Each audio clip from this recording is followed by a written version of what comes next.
सो अब हम करते हैं एक्सरसाइज 1.3 का क्वेश्चन नंबर 6। क्वेश्चन नंबर 6 में क्या बोला है? Look at several examples of rational numbers in the form p by q where p and q are integers with no common factors other than 1 and having terminating decimal representations। मतलब question में क्या बोला है कि आप बहुत सारे example देख सकते हो जो कि रैशनल नंबर्स हैं और उनका क्या होता है जिनके कॉमन फैक्टर्स नहीं होते। मतलब रैशनल नंबर जिनके कॉमन फैक्टर्स नहीं होंगे तो मतलब ऐसे नंबर हो गए ना, जैसे 4/5 हो गया, 9/10 हो गया, या फिर ले लो क्या हो गया, 11/9 हो गया। तो इन दोनों के बीच में कोई कॉमन फैक्टर्स नहीं है ना, ये दोनों एक दूसरे के मतलब टेबल में नहीं आते।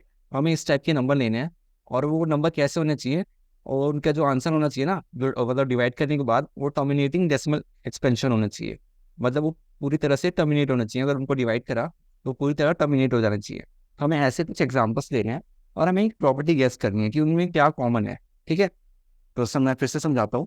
हमें कुछ ऐसे रैशनल नंबर लेने हैं जिनके कोई कॉमन फैक्टर्स नहीं होने चाहिए दोनों नंबर्स के बीच में। जैसे मैंने बताया आपको 9/11 हो गया, तो इनके बीच में कोई भी कॉमन फैक्टर नहीं है। 9 के टेबल में आता है, 9/11 9 के टेबल में आते हैं, या फिर 9 ये किसी एक भी नंबर के टेबल में आते हैं। ठीक है, तो हमें ऐसे नंबर लेने हैं और क्या होना चाहिए, उनका जो आंसर होना चाहिए वो टर्मिनेटिंग डेसिमल होना चाहिए। मतलब उनको जो फाइनल आंसर डिवाइड करने के बाद ना उनका टर्मिनेट होना चाहिए। मतलब ऐसे नहीं वो नॉन टर्मिनेटिंग नहीं होना चाहिए, उनका फाइनल आंसर एक फिक्स क्वांटिटी में आना चाहिए। ठीक है, डेसिमल आंसर निकालने के बाद।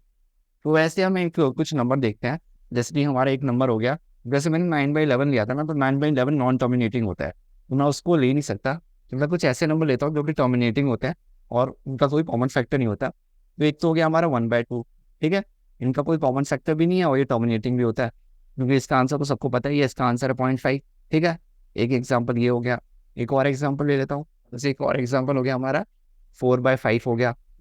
तो 4/5 का हमारा आंसर कितना आता है? 0.8 आता है। ठीक है, तो ये टर्मिनेटिंग भी हो गया और ये दोनों एक दूसरे के टेबल में भी नहीं आते। ठीक है, इनमें कोई कॉमन फैक्टर्स नहीं है। एक और एग्जांपल ले लेता हूँ। एक और एग्जांपल जैसे हमारा हो गया, कोई सा भी ले लो, 7/8 ले लेते हैं। ठीक है, अभी यहाँ पे मैंने ये सारे नंबर, ये एक छोटा इससे, तो ऐसा कोई मतलब नहीं है कि ऊपर वाला एक छोटा ही होना चाहिए इससे। आप कुछ भी ले सकते हो। ठीक है, तो मैं कुछ और नहीं लूँगा, जैसे 3/10 ले लेता हूँ। तो इसका डेसिमल एक्सपेंशन क्या आएगा? इसको डिवाइड करके देख लेते हैं, इसका मुझे पता नहीं। तो 0.30 हो जाएगा, तो 0.3 आएगा। ठीक है, तो यहाँ पे हम देख सकते हैं कि इसको मैं अच्छे से लिख देता हूँ कि हमने देखा कि ये सारे उनके जो है नंबर्स हैं पी और क्यू के, कोई कॉमन फैक्टर्स भी नहीं है और इनका जो हमारा आंसर है क्या है? टर्मिनेटिंग आंसर है। अब एक हम कॉमन चीज देख सकते हैं, वो हमारा क्यू होता है।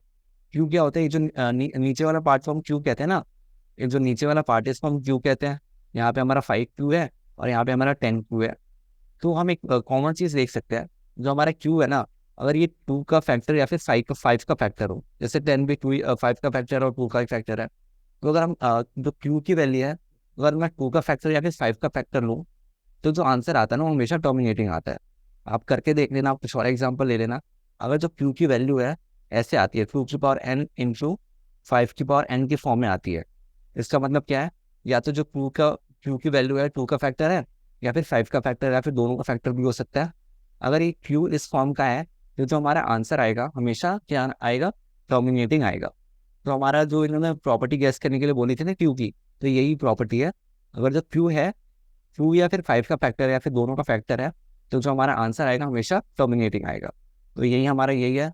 इफ क्यू इज, इसका मतलब होगा if Q is a factor of two, यहाँ पे लिख दे फैक्टर ऑफ 2 और 5 और both, then answer is, then decimal expansion is always, decimal expansion is always terminating। ठीक है, is always terminating। ठीक है, तो बस यही इस क्वेश्चन में पूछा था, मेन आपको यही चीज बताना चाहता ना। इसी के साथ हमारा क्वेश्चन नंबर 6 कंप्लीट होता है। Thank you. अब हम 7th क्वेश्चन करते हैं।